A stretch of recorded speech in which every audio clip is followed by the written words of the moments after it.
જે સ્ત્રીઓને માસિકની સમસ્યા હોય, ગર્ભાશયની દિવાલ ફૂલી ગઈ હોય કે ગર્ભાશયમાં ગાંઠો હોય તો હવે આના માટે ઓપરેશનની જરૂર નથી. માઇક્રોવેવ એબ્લેશન એક એવી પદ્ધતિ છે કે જેના દ્વારા શરીરની અંદર જ ગર્ભાશયની ગાંઠ ઓગાળી શકાય છે કે ગર્ભાશયની દિવાલ પતલી કરી શકાય. આના માટે બહુ ઓછો હોસ્પિટલ સ્ટેની જરૂર પડે છે. તમે નેક્સ્ટ ડેથી તમારી રૂટીન એક્ટિવિટી કરી શકો છો અને ધીરે ધીરે આ પ્રોસિજર દ્વારા 2 થી 3 મહિનામાં તમારી ગાંઠ શરીરની અંદર જ ઓગળી જાય છે. તો આના માટે વધારે ઇન્ફોર્મેશન માટે અમારા પેજને ફોલો કરો. સર, નેચરલી પ્રેગ્નન્સી ટ્રાય કર્યા પછી પણ જો પ્રેગ્નન્સી નથી રહેતી તો ક્યારે ડૉક્ટર પાસે જવું જોઈએ? જનરલી અમે એવી સલાહ આપતા હોઈએ છીએ કે કોઈ કપલ 1 વર્ષ સુધી પ્રેગ્નન્સી ટ્રાય કરે કોઈ પણ કોન્ટ્રાસેપ્ટિવ સાધનનો ઉપયોગ કર્યા વગર અને પ્રેગ્નન્સી ન રહે તો એને ડૉક્ટર પાસે જઈ અને પ્રોપર રિપોર્ટ તપાસ કરાવવી જોઈએ. એ સિવાય જો લેટ મેરેજ થયા હોય તો લગ્નના 6 મહિના પછી પણ પ્રેગ્નન્સી ના રહે તો તમારે જરૂરથી તપાસ કરાવવી જોઈએ. આ ઉપરાંત જો ગર્ભ વારે વારે મિસ થઈ જતો હોય, એબોર્શન થઈ જતું હોય, પહેલી પ્રેગ્નન્સી થઈ ગયા પછી ડિલિવરી થઈ ગયા પછી બીજું બાળક 5-6 વર્ષ પછી બી ન રહેતું હોય ટ્રાય કર્યા પછી તો ડૉક્ટરની સલાહ લેવી જોઈએ.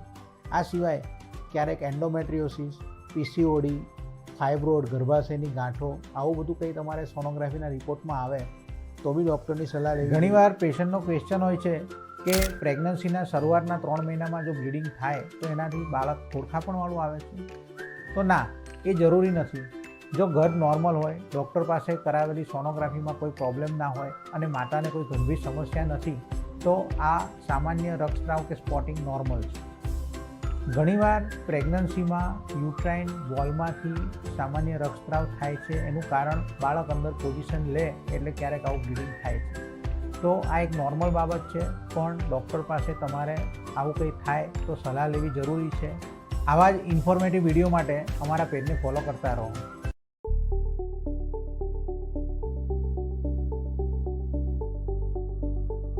मेरा नाम जयेश दग्गू यादव, मेरे वाइफ का नाम सुनीता जयेश यादव. हमारे शादी को 8 साल हो गए. 8 साल के बाद बच्चा हो गया. डॉक्टर का एक्सपीरियंस बहुत अच्छा है. हमने जैसा सोचा था वैसा नहीं हुआ. एकदम परफेक्ट मस्त डिलीवरी हुई. स्टाफ भी सब अच्छे है. सब डॉक्टर नीरव शाह, रूपा हॉस्पिटल, सिंगनपुर 4 रस्ता. थैंक यू सबको, स्टाफ और डॉक्टर सबको थैंक यू. મારું નામ સંજય કુમાર છે. આ મારી વાઈફ શાલિની છે. અમે છેલ્લા 1.5 વર્ષથી ડૉક્ટર નીરવ સર પાસે ટ્રીટમેન્ટ માટે આવીએ છીએ. અહીંયા અમને સારી એવી સારવાર આપવામાં આવે છે. સરનું નેચર ખૂબ સારું છે. સ્ટાફ સાથે પણ અમને જ્યારે પણ કાંઈ પણ પ્રશ્ન થાય ત્યારે અમે સ્ટાફને જાણ કરીએ છીએ અને સ્ટાફ અમને સારી રીતે એના જવાબો આપે છે અને સોલ્યુશન લાવે છે. અહીંની સુવિધા ખૂબ સારી છે. અમને ખૂબ સગવડતામાં ખૂબ સારું લાગ્યું છે. હેલો, મારું નામ મિલન આંબલિયા છે. મારા વાઈફનું નામ પાયલ આંબલિયા છે. અમારા મેરેજને 7 વર્ષ થઈ ગયા છે. પહેલી ડિલિવરી 6 વર્ષ પહેલાં કૃપા હોસ્પિટલમાં જ કરાવી હતી અને અત્યારે બીજી ડિલિવરી પણ કૃપા હોસ્પિટલમાં જ કરાવી છે. નીરવભાઈ શાહનો અમારે તો સંબંધ છે જ, પણ એનું નેચર બી સારું છે. હોસ્પિટલના સ્ટાફ, નર્સિંગ સ્ટાફ, માસી બધાનો રિવ્યૂ આપવા જેવો તો કંઈ છે નહીં. એટલે કંઈ ઘટે એવું નથી, બધું વ્યવસ્થિત જ છે અને અમારો ફેમિલી સંબંધ પણ છે નીરવભાઈ શાહ જોડે. કૃપા હોસ્પિટલની આખી ટીમને અને નીરવભાઈ શાહને અમારા પરિવાર તરફથી થેન્ક યુ.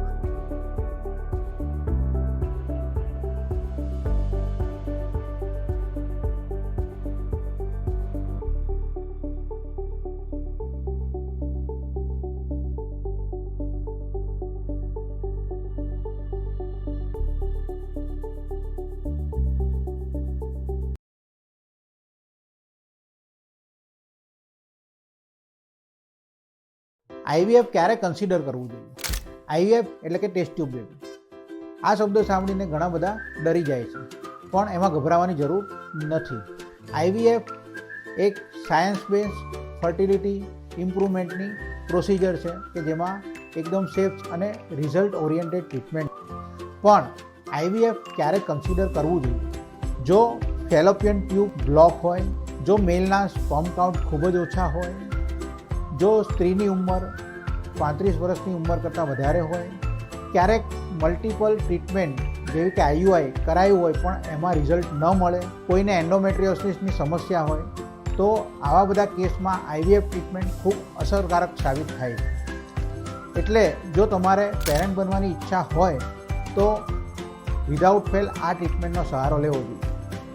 જો આઈવીએફ વિશે કોઈ પણ ક્વેશ્ચન હોય તો તમે મને ડીએમ કરો અને અમારું પેજ ફોલો કરો. ડોક્ટર, શું આઈવીએફ પેનફુલ હોય છે?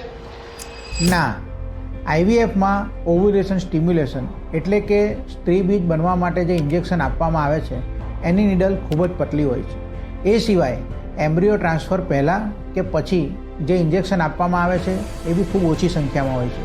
એટલે કે આઈવીએફમાં ખૂબ ઓછા ઇન્જેક્શનની જરૂર પડે છે અને આ પ્રોસિજર જરા પણ પેઇનફુલ નથી. આજે એક પેશન્ટ મને રિપોર્ટ બતાવ્યો કે જેમાં પૂરા મહિનાની સોનોગ્રાફીમાં બાળકના ગળા ફરતે નાયડો એટલે કોર્ડ એરાઉન્ડ નેક હતું. તો પેશન્ટના ઘણી વખત પ્રશ્ન હોય છે કે આનાથી બચ્ચાને કે માને કંઈ તકલીફ થાય? આવા કેસમાં નોર્મલ ડિલિવરી શક્ય છે? તો આવા કેસમાં ડેફિનેટલી નોર્મલ ડિલિવરી થઈ શકે છે.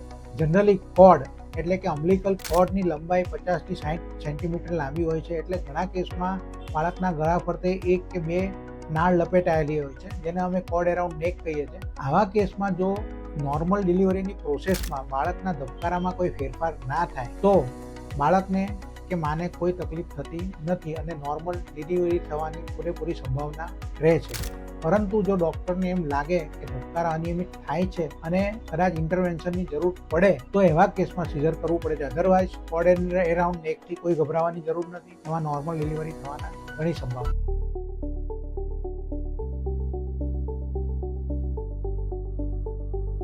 मेरा नाम जयेश दग्गू यादव, मेरे वाइफ का नाम सुनीता जयेश यादव. हमारे शादी को 8 साल हो गए. 8 साल के बाद बच्चा हो गया है. डॉक्टर का एक्सपीरियंस बहुत अच्छा है. हमने जैसा सोचा था वैसा नहीं हुआ. एकदम परफेक्ट मस्त डिलीवरी हुई. स्टाफ भी सब अच्छे है. सब डॉक्टर नीरव शाह, कृपा हॉस्पिटल, सिंगनपुर 4 रस्ता. थैंक यू सबको, स्टाफ और डॉक्टर सबको थैंक यू. મારું નામ સંજય કુમાર છે. આ મારી વાઈફ શાલિની છે.